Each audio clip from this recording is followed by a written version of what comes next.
할렐루야. 할렐루야. 오늘은 사사기입니다. 사사기는 쇼페르라고 하는 말입니다. 재판관이라고 하는 그런 의미가 있습니다. 사사기에 나오는 사사들의 인물은 16명인데 성경에 나와 있는 기록되어 있는 사사는 14명이 기록되어져 있습니다. 14명의 사사 가운데 우리가 가장 큰 사사다라고 말하는 그 이유는 성경에 쓰여져 있는 기록의 분량이 많은 사람들을 큰 사사다라고 말합니다.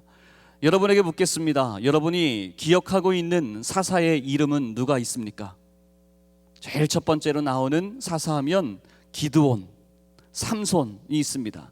어떤 사람은 삼손, 어떤 사람은 기드온인데 이 대표적인 사사들 중에서 오늘은 기드온의 이 말씀을 가지고 우리가 함께 은혜를 나누고자 합니다. 오늘 우리가 함께 본 본문의 말씀은 벌목군 요아스의 아들 기드온에게 주셨던 그 말씀입니다.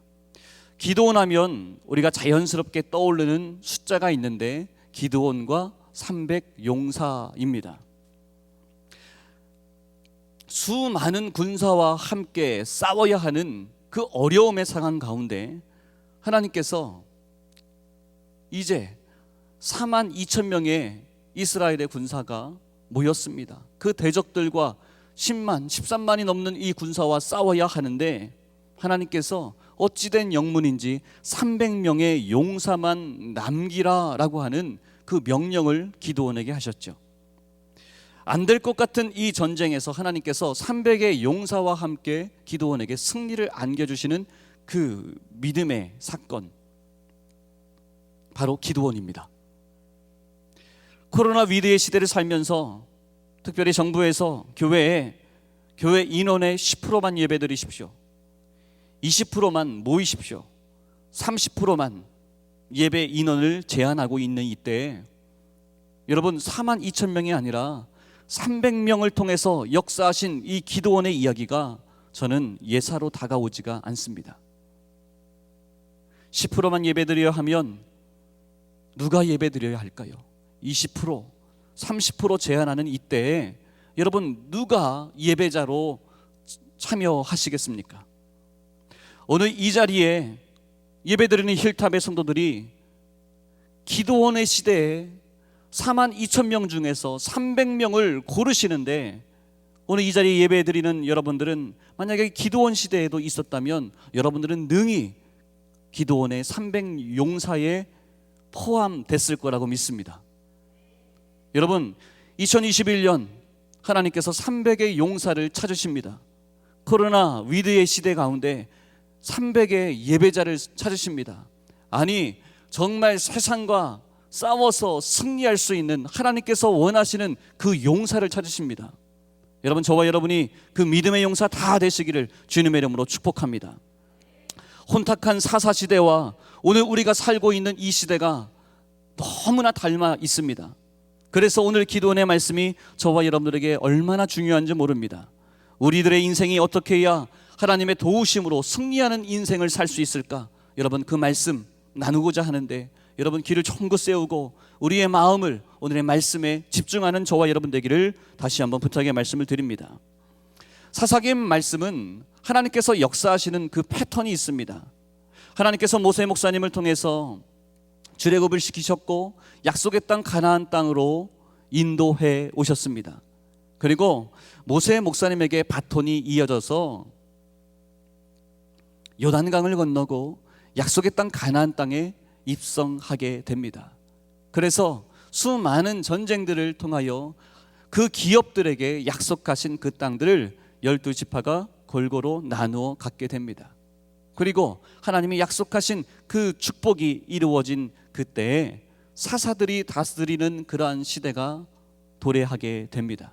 그 시간 약 350년의 그 시간이 바로 사사기의 말씀입니다. 사사기의 말씀까지 오기까지 하나님의 약속이 이루어졌습니다. 그것은 무엇이죠? 하나님의 은혜와 하나님의 축복이 그들에게 임한 겁니다.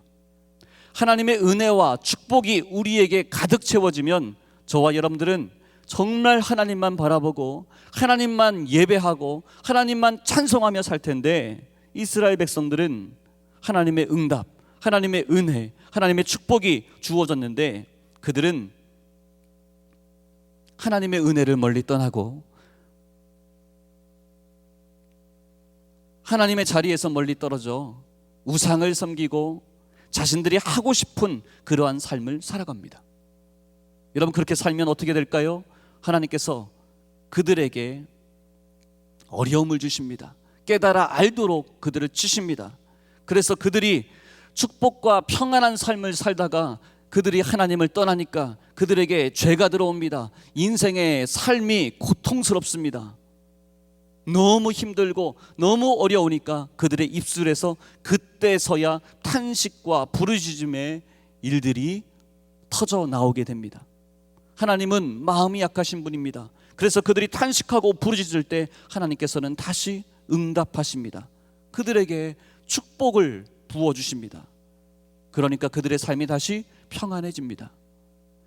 삶이 평안해지니까 그들이 계속해서 하나님을 바라보고 예배하고 찬송하는 삶이 이어져야 하는데 어느 순간 다시 하나님을 멀리하고 하나님이 도와주셔서 잘 살게 된 것이 아니라, 평안한 것이 아니라 원래 그렇게 될 거였다라는 교만이, 죄가 그들 마음 가운데 싹트게 됩니다. 이러한 패턴이 계속해서 반복됩니다. 오늘 우리 기드온의 말씀을 한번 잘 보았으면 좋겠습니다. 기드온이 활동하던 당시 이스라엘 백성들이 아모리인들의 우상들을 섬기는 모습이 나타납니다. 이스라엘 백성들은 평안할 때, 하나님이 주신 은혜와 축복을 주셨을 때 그들이 하나님 앞에 온전한 예배의 모습으로 계속해서 나아가야 하는데, 어찌된 연문인지 아모리인들이 세운 그 우상을 숭배하다가 하나님의 징벌로 미디안에게 7년 동안 약탈을 당하는 너무나 힘든 생활을 하더라는 말씀입니다. 이들이 얼마나 힘든 생활을 했고 미디안 사람들이 얼마나 이스라엘 사람들을 힘들게 못 살게 굴었냐면, 도시의 중심에 살지 못하고 쫓겨나 시골 변두리에 자신들의 집을 정하고 그곳에서 살게 됩니다. 먹을 것도 없습니다. 추수할 때가 되면 어떻게 알았는지 미디안 사람들이 쫓아와서 모든 것들을 다 약탈해 갑니다. 성경에 보면 눈에 보이는 대로 양이나 소나 나귀도 남기지 않고 다 가져갔다고, 빼앗아 갔다고 말하고 있습니다. 이렇게 먹고 살기 힘든 이 상황이 오게 되니까 그때서야 비로소 하나님께 살려달라고 부르짖기 시작합니다. 사사기 6장 6절 말씀입니다. 이스라엘이 미디안으로 말미암아 궁핍함이 심한지라 이에 이스라엘 자손이 여호와께 부르짖었더라. 아멘. 여러분, 이때라도 주님 앞에 나와서 부르짖어야 하는 줄 믿습니다. 여러분, 우리가 주님 앞에 부르짖을 때 염치가 없어요. 내가 여호수아 목사님을 통하여 그렇게 당부하고 또다시 반복하고 그렇게 하나님을 떠나지 말라고 당부했는데, 그럼에도 불구하고 떠나서 우상을 섬겼다가 먹고 살기 힘들어지니까 이제서 하나님 앞에 나와서 살려주세요, 도와주세요, 먹고 살게 해주세요. 체면도 없고 양심도 없고 그럴 것 같아서 나 기도 못하겠습니다, 기도 못하겠습니다, 교회 나오지 못하겠습니다. 그게 참 인간적인 것 같고 양심 있는 사람인 것 같지만 아니요, 아버지 앞에서는 양심도 체면도 없습니다. 그냥 아버지 앞에서 엎드리기만 하면, 있는 모습 그대로 나오기만 하면 하나님은 우리의 그 염치 없는 부르짖음 속에서도 하나님은 응답하십니다. 이스라엘 자손이 여호와께 부르짖었더라. 할렐루야. 그러자 하나님께서 그들의 기도 소리를 들으시고 마치 기다렸다는 듯이 사사를 세우십니다. 8절입니다. 여호와께서 이스라엘 자손에게 한 선지자를 보내시니, 이 사건을 배경으로 우리가 생각해야 할 것이 있습니다. 첫 번째는요, 모든 인생의 삶에는 문제가 있다는 겁니다. 그 문제가 경제적인 문제든 사회적인 문제든 건강의 문제든 인간관계의 문제든 우리가 인생을 살아갈 때 축복을 받지 못하고 버려진 인생처럼 그런 인생을 사는 것 같이 느껴질 때가 있습니다. 다른 사람들은 다 잘 먹고 잘 사는 것 같은데 나는 왜 이렇게 하는 일마다 안 되지? 다른 사람들은 행복하게 사는 것 같은데 나는 왜 이렇게 평범한 인생을 살아야 할까? 속상해하고 남들과 비교해서 답답해 할 때가 얼마나 많은지 모릅니다. 젊은 사람들이 스마트폰으로 카톡만 하는 것이 아니라, 전화통화만 하는 것이 아니라 여러분 페이스북, 인스타라는 것을 합니다. 페이스북, 인스타라고 하는 것은 사진을 찍어서 자신이 분위기 좋고 좋은 카페나 음식 이런 장소에 갔을 때 자신이 보기에 좋은 것을 사진을 찍어서 나 이런 곳에 왔다, 그거를 이 공간에 올리는 겁니다. 페이스북이나 인스타라는 곳에 올립니다. 그러면 그 올린 사진을 친구들이 모두 그 사진을 볼 수 있습니다. 친구도 볼 수 있고요, 친구가 아니어도 내 이름을 검색하면 수많은 사람들이 그 사진을 볼 수 있습니다. 근데 여러분, 그 사진을 올릴 때 주의할 점이 있는데요, 맛있는 음식을 먹고 좋은 곳에 갔어도 마치 내가 자랑하지 않는 것처럼 그 사진을 올려야 합니다. 자랑이다 라고 올리면 안 됩니다. 자랑하지 않는 것처럼 사진을 찍어서 올리고 겸손하게 글을 씁니다. 이게 아주 어려운 겁니다. 그러면 댓글로 친구들이 좋겠다, 부럽다, 맛있겠다, 나도 가보고 싶다, 행복하겠다, 잘 지내지? 라고 댓글을 답니다. 그래서 젊은 사람들은 댓글을 먹고 산다고 표현하기도 합니다. 관심받고 싶은 사람, 자랑하고 싶은 사람들은 이거 얼마나 열심히 하는지 모릅니다. 밥은 안 먹어도 이거는 합니다. 멀리 떨어져 사는 친구들이 이렇게 사는구나, 해외에 있는 사람 정보도 다 알 수 있습니다. 직접 연락하지 않아도 근황을 알게 되니까 얼마나 편리한지 모릅니다. 다 좋은데 여러분, 문제는 이제 시작됩니다. 페이스북, 인스타에 순기능만 있는 게 아니라 역기능도 있습니다. 그래, 나보다 학교 다닐 때 공부도 잘 못했고 나보다 더 예쁘지도 않았는데 페이스북을 보니까 잘 나가는 것 같고 행복한 것 같고, 그런 비교하는 마음이 어느 순간인가 내 마음 가운데 듭니다. 그에 비해서 나는 아무것도 한 것 없는 것 같고 이룬 것도 없는 것 같습니다. 그래서 우울해집니다. 괜히 짜증이 납니다. 사람들을, 친구들을 만나고 싶은 마음이 사라집니다. 그런데도 또 그 다음 날이 되면 페이스북을 뒤적거리고 있는 자신의 모습을 발견하게 됩니다. 편리하고 아주 좋은 기능입니다. 그런데 마음이 그렇지가 않습니다. 디지털 유목민이라고 이야기합니다. 디지털 우울증이라고 표현을 합니다. 인생 열심히 산 것 같은데 나만 뒤처진 것 같은, 여러분, 그런 마음 들 때가 있지 않습니까? 인생이 다 그렇습니다. 여러분, 그럴 때 어떻게 해야 될까요? 내 마음이 우울합니다. 따라 하시겠습니다. 그럴 때 기도해야 한다. 기도해야 합니다. 그들이 궁핍이 아주 심했습니다. 그냥 조금 배고파서 기도 안 하는 겁니다. 우리가 정말 배고프고 정말 어려우면 기도하지 말라고 해도 기도하게 됩니다. 아주 심하게 궁핍해지니까 비로소 택한 백성, 이스라엘 백성들이 하나님께 부르짖기 시작합니다. 미디안 13만 5천이 때를 이루어 몰려오니까 바로 하나님께 살려달라고 부르짖으며 기도합니다. 여러분, 기도가 답입니다. 기도가 열쇠입니다. 여러분, 힘이 드십니까? 속상합니까? 너무 마음이 아픕니까? 다른 사람은 다 잘 되는 것 같고 그런데 나는 이렇게 하는 일마다 안 되는 것 같고 이 빚의 올무에 빠져서 헤어나지 못하고 나는 왜 이렇게 아픈가? 우리 가족들은 왜 이렇게 아픈 사람이 많은가? 그리고 나도 열심히 하는데 나를 왜 이렇게 사람들이 인정해 주지 않는가? 그래서 여러분, 속상한 인생을 살고 있지 않습니까? 원망하고 불평하고 우울에 빠져 있지 말고, 여러분, 그렇기 때문에, 답답하기 때문에, 아프기 때문에, 힘들기 때문에 여러분 하나님 앞에 나와서 기도하시기를 주님의 이름으로 축원합니다. 그냥 조금 심할 때는 기도 안 합니다. 심하게 힘들고 아프니까 그때 비로소 깨닫는 겁니다. 견딜 수 없으니까 깨닫는 겁니다. 이스라엘 백성들이 애굽에서 400년 종살이를 합니다. 너무 힘들고 너무 고통이 심해지니까 그때서야 출애굽기 2장에 와서 하나님 앞에 기도합니다. 이스라엘 자손은 고된 노동으로 말미암아 탄식하며 부르짖으니 그 고된 노동으로 말미암아 부르짖는 소리가 하나님께 상달된지라. 애굽에서 종살이 할 때는 기도 안 했습니다.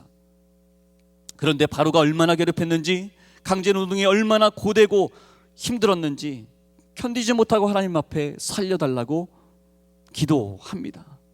하나님께서 그 기도를 기다렸다가 모세 목사님을, 저 광야에서 숨어 지내고 있는 그 모세 목사님을 찾아다 이들의 기도에 응답하십니다. 여러분, 이 출애굽하게 되는 이 과정 가운데 모세를 세우시는데 이들이 살려달라고, 하나님 너무 힘들다고, 애굽에서의 삶이 너무 힘들다고 하나님 앞에 부르짖으니까 하나님께서 응답해 주셨습니다. 저와 여러분의 인생도 똑같습니다. 우리가 하나님 앞에 살려달라고 기도해야 하나님께서 우리에게 역사하십니다. 응답하십니다. 여러분, 제가 물으면 기도라고 답해 주시길 바랍니다. 뭐라고 대답하라고요? 일이 안 풀릴 때 어떻게 해야 합니까? 힘들 때 어떻게 해야 합니까? 속상할 때 어떻게 해야 합니까? 내 육신이 아플 때 어떻게 해야 합니까? 너무 걱정, 근심, 염려가 많을 때 어떻게 해야 합니까? 정답을 아셨으니까 지금 기간이 사순절 특별 새벽기도의 기간입니다. 어떻게 해야 한다고요? 기도해야 합니다. 지금 대답하신 모든 분들은 내일 새벽에 만나게 될 줄 믿습니다. 마지막에 아까진 컸는데 생각해 보니까 맨이 작아진 것 같아요. 어쩌면 하나님께서는 우리들에게 하나님께 매달려 기도하라고 그 고통을 겪게 하셨는지도 모릅니다. 기도원의 말씀을 우리가 한번 잘 보게 되면 6장, 7장, 8장 말씀을 우리가 잘 한번 보면 기도원이 하나님 앞에, 하나님 잘 모르겠는데요, 계속해서 이야기합니다. 그러나 마지막에 가서는 하나님께서 말씀하실 때 4만 명 이상의 이스라엘 군대가 모였는데 300명으로 줄이라고 말씀하실 때 기도원이 한 번에 아멘 합니다. 여러분, 그 말씀을 잘 보시길 바랍니다. 어쩌면 하나님께서 우리에게 고통을 주셨는데 그 고통으로 인하여 하나님 앞에 다가오라고 고통을 주셨는지도 모른다는 말씀입니다. 욥기 23장 10절, 그러나 내가 가는 길은 그가 하시나니 그가 나를 단련하신 후에는 내가 순금같이 되어 나오리라. 아멘. 우리를 단련한 후에 순금같이 나오게 하시는 하나님의 연단이 때로는 우리에게 고통으로 다가올 수가 있습니다. 여러분, 힘들 때, 그때가 하나님을 찾을 때입니다. 두 번째는요, 기도를 해야 하는데 언제까지 기도해야 합니까? 할렐루야. 응답받을 때까지입니다. 솔로몬은 1000번제를 드렸습니다. 1000번, 그래 999번, 1000번 숫자가 중요한 것이 아니라 응답받을 때까지 솔로몬이 제단을 쌓았다라는 말씀입니다. 여러분, 기도원에 가서 우리가 예전에 우리 권사님들이, 많은 분들이 산에 가서 40일 금식 기도를 많이 했습니다. 묻겠습니다. 며칠에 응답받던가요? 언제 응답받던가요? 첫째 날, 둘째 날, 셋째 날 응답받는 분 저는 보지 못했습니다. 언제 응답받냐면 39일째, 아니 40일째 응답받습니다. 왜냐하면 처음에는 나 그래도 기도하러 왔어, 하나님이 응답해 주시겠지 라고 하는 내 의가 남아 있습니다. 내 힘이 남아 있습니다. 그런데 39일째, 40일째가 다가와지면 큰일 났네. 응답 못 받으면 어떻게 하지? 간절한 마음으로 하나님 앞에 39일째 마지막 날 끝까지 하나님 앞에 기도합니다. 응답 받을 때까지 우리가 기도해야 하나님이 역사하십니다.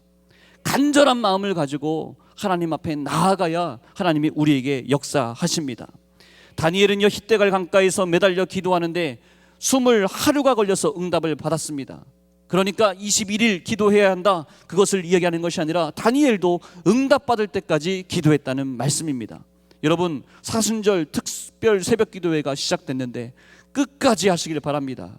응답받을 때까지 하시기를 바랍니다. 금양레오 기도회 만시간의 기적 해서 우리가 기도했습니다. 스티커가 끝까지 찼습니다. 아구까지 찼습니다. 그랬더니 여러분들이, 많은 분들이 이야기합니다. 목사님, 스티커가 꽉 채워졌습니다. 기도회가 끝나야 되는 거 아닙니까? 라고 묻습니다. 아니요. 언제까지 기도해야 합니까?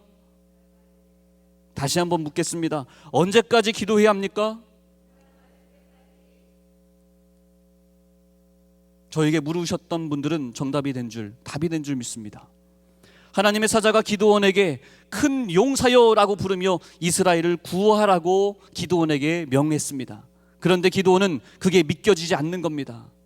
내 자신을 내가 너무나 잘 아는데 나보고 큰 용사라고 부르신 그 말씀이, 그 이야기가 너무나 터무니가 없는 겁니다.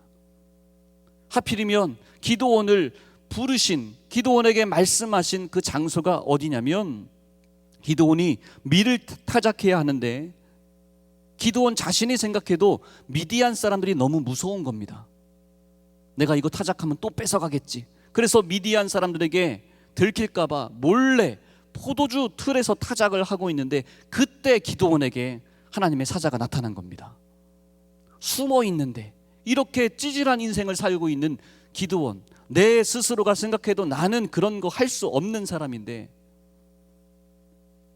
나는 미디안 족속 가운데 극히 작은 집안에서 태어났고 작은 나이인데 너는 큰 용사다, 너는 큰 일을 할 수 있는 그런 사람이다 라는 하나님의 사자가 말씀해 주시는 그 이야기가 기드온은 도무지 믿을 수가 없었습니다.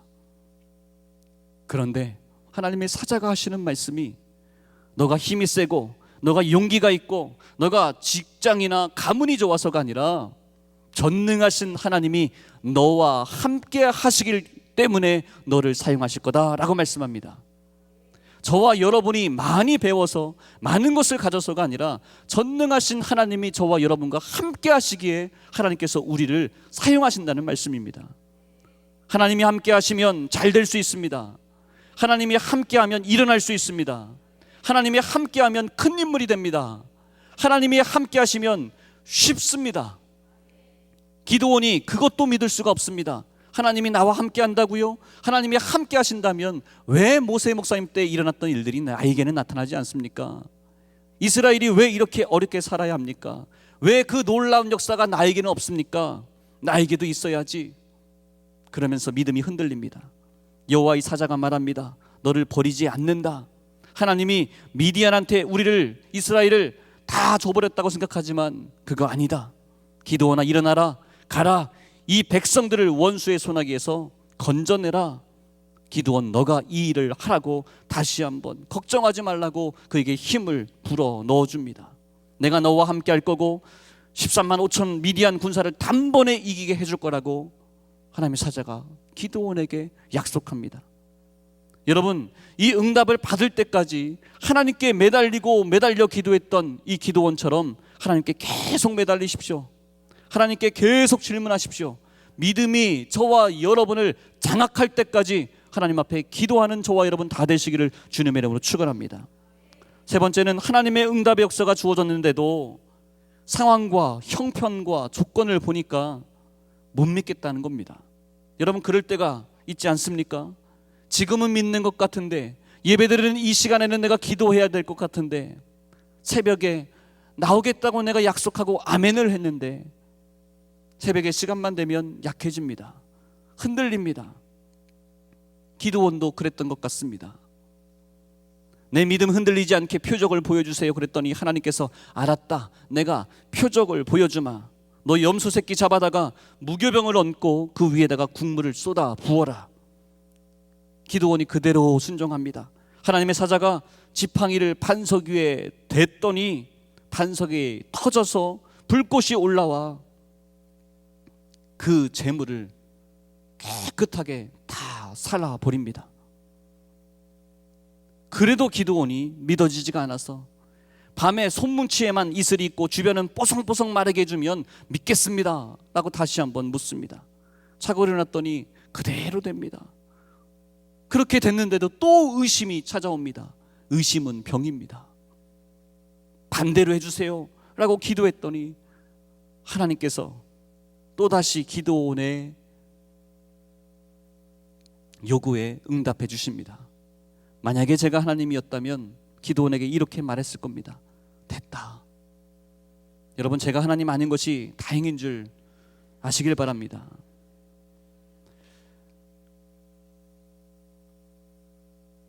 하나님 앞에 하나님 내가 믿을 수 있도록 하나님 이 표적을 좀 보여주세요. 이것만 보여주시면 제가 정말 믿고 순종하여 나가 싸울게요. 하나님께서 그 모든 기도원에게 응답해 주시는, 정말 어이없는데도 응답해 주시는 이 모습을 보면서, 이 말씀을 들으면서 많은 신앙인들이 맞아, 나도 하나님에게 이렇게 요구해 봐야 되겠다라고 하며 오늘부터 기도합니다. 목사님, 복권 당첨되게 기도해 주세요. 그것만 되면 제가 믿음이 생길 것 같고 이제 앞으로 교회에 목사님께 이렇게 저렇게 다 순종하며 잘하겠습니다. 제 믿음이니까요. 근데 여러분 잘 들으십시오. 복권 당첨의 기본의 마음의 시작은 욕심과 물질에서 시작된 겁니다. 하나님이 기사와 표적으로 응답하신 일들은 처음부터 우리의 마음에 믿음을 불어넣으시려는 목적에서 시작하신 것입니다.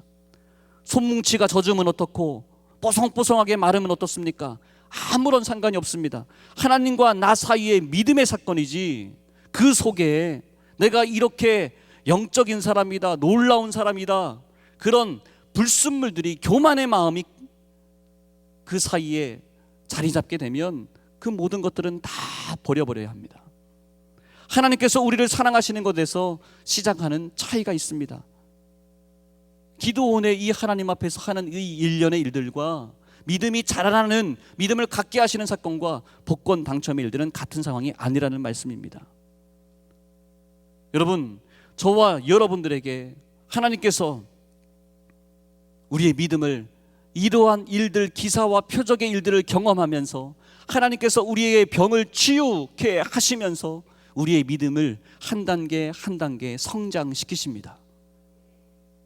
마지막에는 정말 놀랍도록 수많은 군사가 있는데, 싸워 이기기 위해서는 더 많은 군사가 필요한데 300명만 추려서 이제 나가 싸우라라고 얘기할 때 그 의심 많고 못합니다, 나는 작은 자입니다 라고 말했던 그 기도원이 어느새 그의 믿음이 장성하여져서 그의 믿음이 이제 하나님이 원하시는 믿음으로까지 자라나서 300명의 용사와 함께 그 대적을 물리칩니다.